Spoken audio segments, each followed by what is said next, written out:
इंसान के साथ सबसे बड़ी समस्या यह है कि इंसान खुद को ही नहीं समझ पाता कि वह क्या है, वह क्या कर सकता है और उसकी क्या क्षमताएं हैं।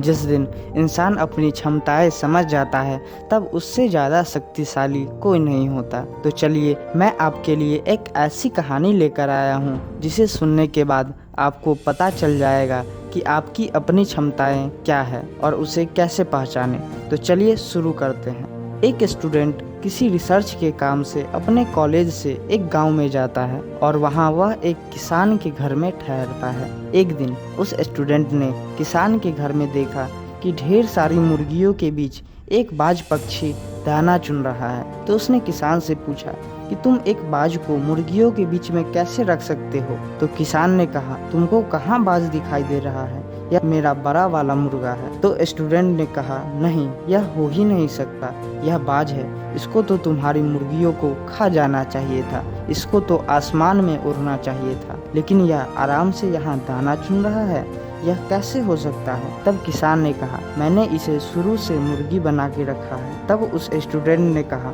मुझे सिर्फ एक मौका दीजिए, मैं इसे बाज बना के दिखाऊंगा। किसान ने कहा, ठीक है, अगर तुम यह कर सकते हो तो करो। तब उस स्टूडेंट ने बाज को हाथ में उठाया और उसे उड़ने के लिए छोड़ दिया, लेकिन यह बाज नहीं उड़ा, बस थोड़ा सा पंख फरफराया और वापस मुर्गियों के बीच में चला गया। तब स्टूडेंट हैरान हो गया। उसने सोचा कि मैंने तो इसे आज़ाद कर दिया था, फिर भी यह क्यों नहीं उड़ा? तब वह स्टूडेंट फिर किसान के पास जाता है। तब किसान हंसने लगा और कहने लगा, बना लिया इसको तूने बाज। तब उस स्टूडेंट ने फिर किसान से एक मौका मांगा और तब स्टूडेंट ने बाज को उठाया और जंगल की तरफ ले गया और उसे पहाड़ और उड़ती हुई चिड़ियाएं दिखलाई और कहा, तुम भी इन चिड़ियाओं की तरह उड़ सकते हो, उड़ो। और फिर उसने बाज को उड़ने के लिए छोड़ दिया। इस बार बाज थोड़ा सा ज़्यादा उड़ा और उड़कर पहाड़ की चोटी तक गया, लेकिन फिर लौटकर मुर्गियों के बीच आ गया। तब फिर स्टूडेंट किसान के पास गया और उसने आखिरी मौका मांगा और कहा, अगर इस बार मैं इसे नहीं उड़ा पाया तो मैं वापस चला जाऊंगा। किसान मान गया। अब वह स्टूडेंट बाज को उठाया और पहाड़ की तरफ ले गया। उसने बाज की गर्दन मरोड़ी और आसमान की तरफ करके उसने कहा, देखो, तुम्हारा गंतव्य आसमान में है, तुम्हारा स्थान इन मुर्गियों के बीच में नहीं, ऊपर जो आसमान में बाज उड़ रहे हैं वहाँ है। और तब स्टूडेंट ने बाज को उठाया और उड़ने के लिए छोड़ दिया। तब बाज उड़ा और फिर वापस कभी नहीं आया। आपने यह कहानी सुन ली। अब मैं आपसे कुछ प्रश्न पूछूंगा। पहला प्रश्न है कि बाज मुर्गियों के बीच में क्यों रह रहा था? दूसरा प्रश्न है कि जब स्टूडेंट पहली बार बाज को उड़ाने की कोशिश की तो वह क्यों नहीं उड़ा? और तीसरा प्रश्न है कि बाज दूसरी बार थोड़ा उड़कर वापस क्यों आ गया? दोस्तों, मैं इन प्रश्नों का उत्तर देने का प्रयास करता हूँ। सबसे पहले, बाज मुर्गियों के बीच में क्यों रह रहा था?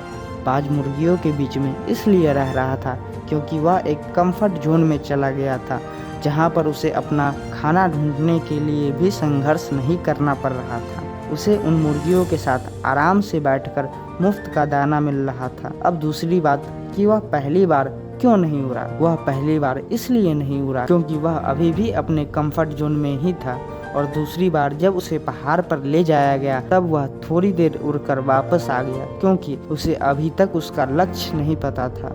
और आखिरी में जब उसे अपनी क्षमता का तथा अपने लक्ष्य का ज्ञात हुआ तो वह उड़ गया। दोस्तों, जिस दिन हमें अपनी क्षमता तथा अपने लक्ष्य ज्ञात हो जाएंगे उस दिन हम भी सफलता की ऊंचाइयों को छुएंगे।